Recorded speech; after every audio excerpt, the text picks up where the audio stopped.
We found out in our first year of marriage that we were expecting, we were going to have a baby, and what could be better than this? It was as if life was this blank canvas and we could paint it any way we wanted. But you know, sometimes life doesn't work the way we planned. And we lost our first daughter at 26 weeks of pregnancy. And the doctors couldn't give any reason for it. There was no why. But for me, it became this season where I went to the Lord and I'd say, God, I know you are a good God. I know what I've read of you to be in the Word. And I know what I've heard other people testify of who you are. But God, I need to see who you are in the midst of these circumstances. And that was the first time that I found the Lord in that place of the valley, where his love is not defined by our circumstances, but we see his love right where we are because he walks with us. He walks with us on that path out every step of the way. And so it became a season for me of understanding that I didn't truly trust him, of coming face to face with God and saying, you must be so disappointed in me. How could I have walked with you all these years and realized now that I don't trust you?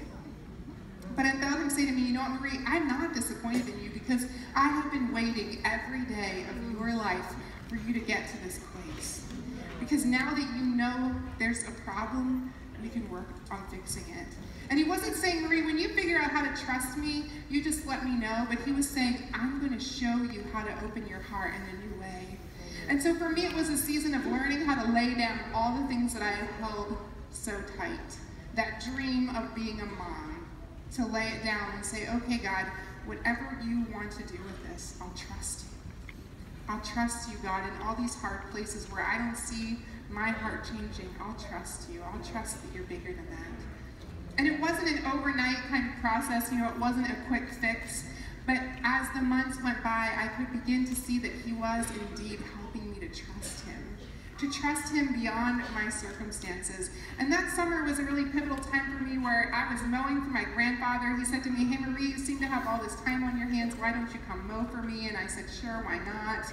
And the thing I loved most was that over the roar of a 48-inch deck, no one could hear me singing, and I could just ride on that lawnmower and worship the Lord.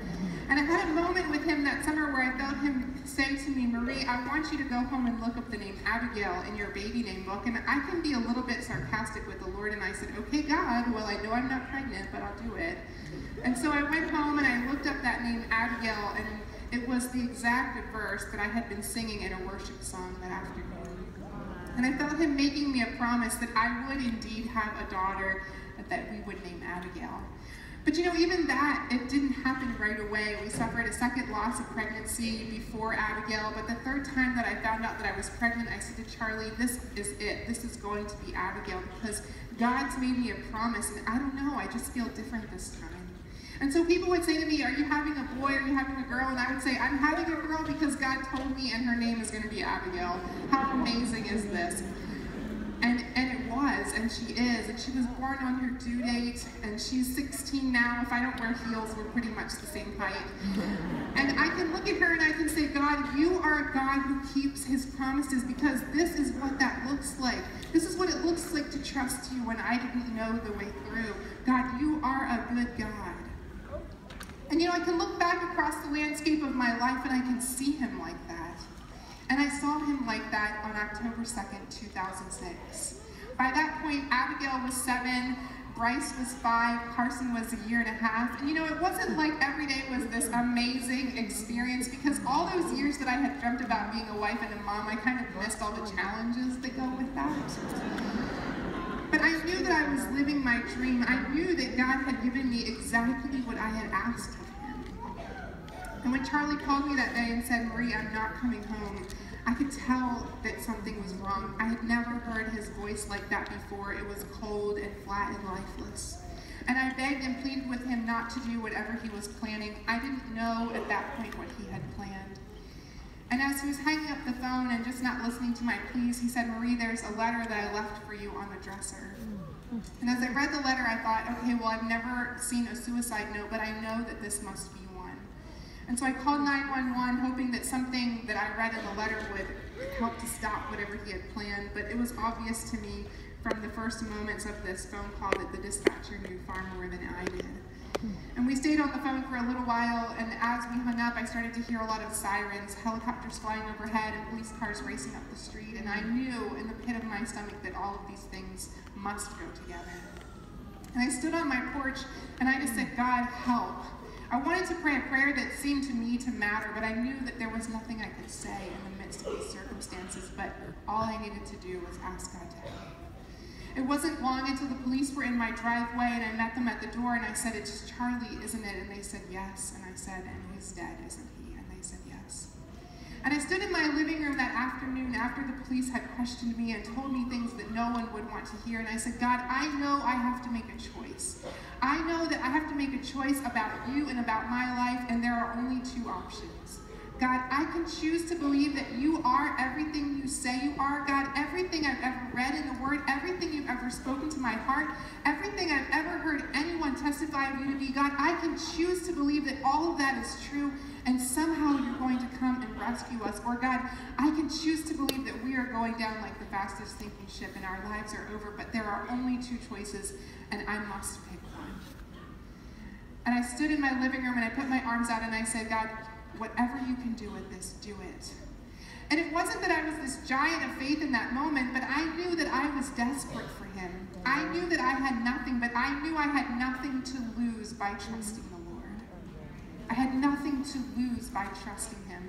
And I simply threw myself upon him and said, whatever you can do with this, do it. And he did. And he did from that very first moment on. And I can look back at that day, October 2nd, 2006, and say, yes, by far, that was one of the worst moments of my life. But it's also one of the places where I saw God the clearest, because I felt him with a strength inside of me that I had never known on my own. Because I was this girl who didn't want to be seen. I was this girl who didn't want to be known, to be noticed. And suddenly the whole world was thinking things about me that I couldn't control. And I knew it didn't matter, because the only thing that mattered was what God thought of me. The only thing that mattered was what he said of me when he looked at my heart.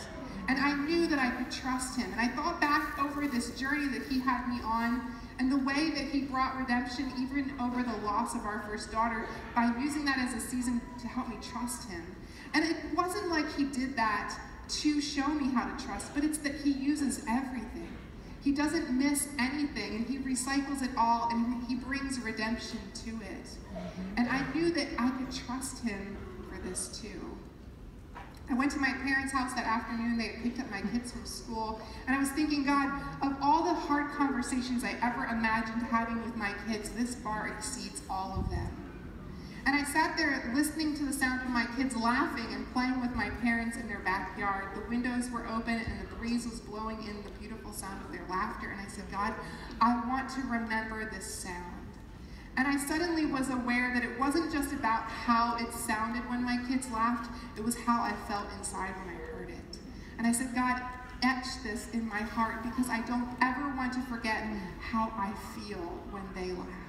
Because I don't know when I'm going to get to hear that sound again.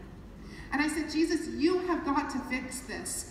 You have to fix this, because this was not supposed to be their life. They were not supposed to know pain and brokenness like this, and you must fix it.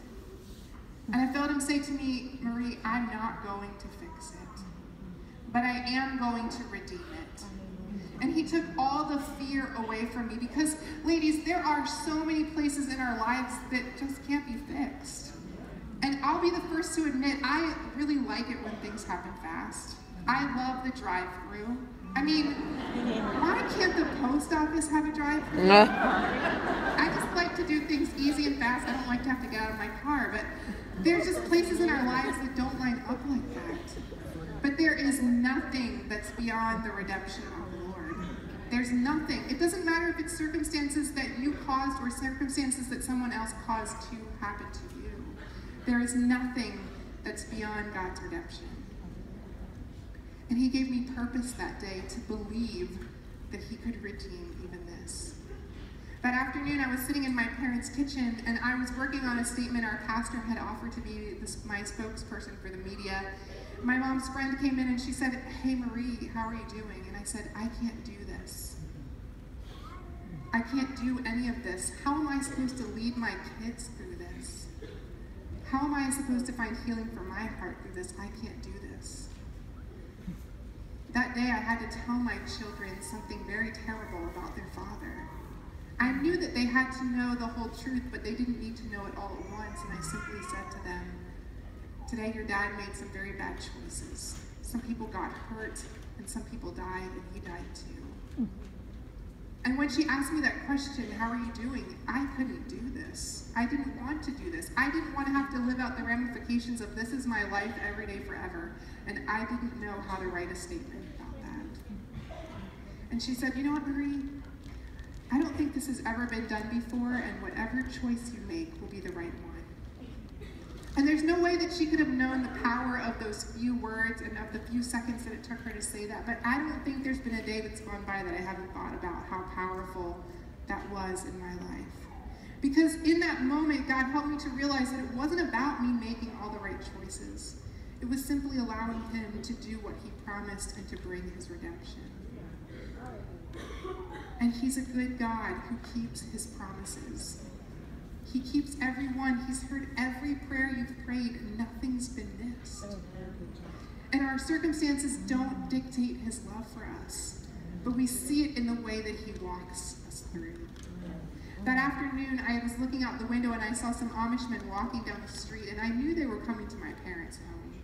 This was the town that I had grown up in. We knew each other. We weren't strangers.